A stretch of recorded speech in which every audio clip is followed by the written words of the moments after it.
Out of nowhere, the 1949 penny is back on collectors' radar. And some of the prices it's bringing right now, totally unexpected. If you think this coin is common, you're about to be shocked. Most people overlook the 1949 Lincoln cent because it isn't a key date. It's not a famous era and it isn't known as a big money coin. But something has changed. Collectors are suddenly paying much closer attention to this date, and there are a few specific reasons why. Today, he'll break down exactly what's driving the renewed interest, what varieties to look for, and why this otherwise ordinary penny might surprise you more than you think. All right, let's hop into it with this first coin. It's a 1949 Denver-issued 1-cent coin. It is indeed a wheat cent penny coin graded big PCGS at a Mint State 65 red and brown. So the coloration on these coins doesn't matter a ton, but just understand they all come in the red designation, and over time they could kind of change colors into red, brown, or brown coins. This one, you can see the coloration going on, is actually some toning. This nice pinkish orange red color going on. Really nice looking coin overall, LD. Say, PCGS graded at a Mint State 65 like I said.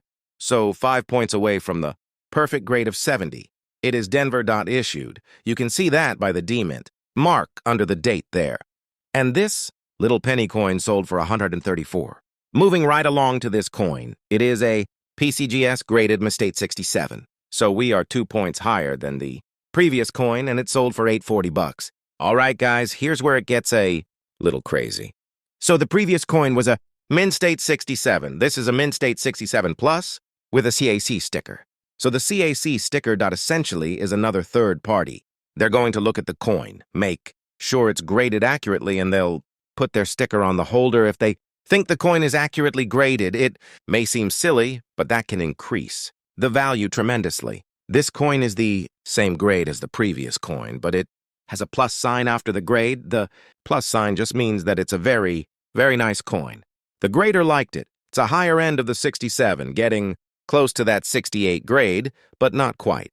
It is up to the grader's discretion to give that plus sign, and it does increase the value a lot. Remember, $840 for the previous coin, but this coin sold for $7,800. And it could be because of a few reasons. First of all, the grade with that plus sign. And there could have been a few buyers that got into what we call a bidding war. Bidding wars happen when multiple buyers get into a war, bidding each other up until one of them taps out. This very well could have happened on this coin because it sold for a staggering $7,800. Moving right along to this Denver-issued coin. It is something you really got to pay attention to. This one did get graded by PCGS at a Mint State 65, and this has what we call a D-overed. Plus, and it was able to sell for $216.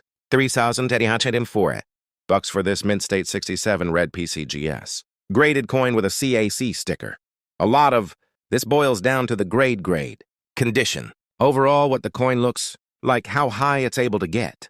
That is what's really important when it comes to the value of these coins, guys. So if you have one, keep it very safe. Handle it with care because this one sold for $3,840.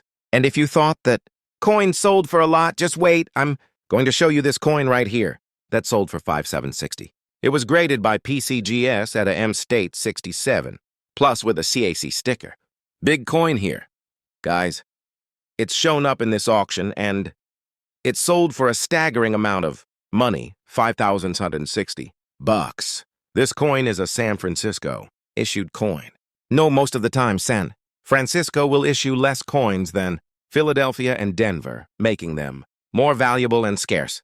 This coin was graded by PCGS at a Mint State 67, so a very, very high grade for this coin. But the value is just not really there for the San Francisco in 1949. This one, it sold for a staggering amount of money, $5,760. This coin is a San Francisco issued coin. Now, most of the time, San Francisco will issue less coins than Philadelphia and Denver, making them more valuable and scarce. This coin was graded by PCGS at a Mint State 67, so a very, very high grade for this coin. But the value is just not really there for the San Francisco in 1949. This on still sold for $154, which is a lot of money for a penny coin. We do hope you enjoy the video. Make sure to check out the Coin Value Club down below at schoolwithik.com. We'll see you inside. The way you look at pocket, change forever. The coin we're looking at. Here is a 1965 Kennedy, $50. And at first glance, it may just seem like an old, worn piece of silver. But don't be fooled. This single coin marks a turning point in U.S. coinage. History and collectors know it's full of surprises that can be worth far more than most people realize. Let's break down why this coin matters and why you should never ignore one if it shows up in your collection or even your pocket. Change. The year 1965 was a critical one. The United States had just gone through the coin shortage of 1964, and silver prices were soaring. Up until then, Kennedy $50 contained 90% silver, but starting in 1965, the mint reduced that silver content to just 40%. That means this very coin in your hand has a silver core surrounded by layers of copper, and silver giving it a unique place in history as the first of the debased Kennedy halves. It's not just a coin, it's a reflection of America's economic shift. Now let's talk design. On the obverse, you see the familiar bust of President John F. Kennedy designed by Gilray Roberts with the word liberty arching above and the motto "In God We Trust" stretched across the lower part of the coin on the reverse. Frank Gasparos's powerful presidential seal. Design shows the eagle clutching arrows in one talon and an olive branch in the other, surrounded by 50 stars. Even in circulated condition, this design jumps out with boldness and dignity, a lasting tribute to Kennedy after his tragic assassination. Condition is everything. The one we see here has honest wear. Notice the softening of Kennedy's hair details and the flattened high points on the cheek and jawline. In circulated condition, like this, most 1965 halves might trade for little more than their silver melt value, which right now puts them around 5 to 7. But here's where things get interesting. In uncirculated condition, these same coins can sell for 100, 200 or more depending on the luster and strike. Collectors hunt for well-preserved examples, especially those with a strong strike where every line of Kennedy's hair is crisp. But wait, there's more. Era coins from 1965 are where the real shock value comes in. For example, a few 1965 Kennedy halves were accidentally struck on 90% silver plankets, left over from 1964.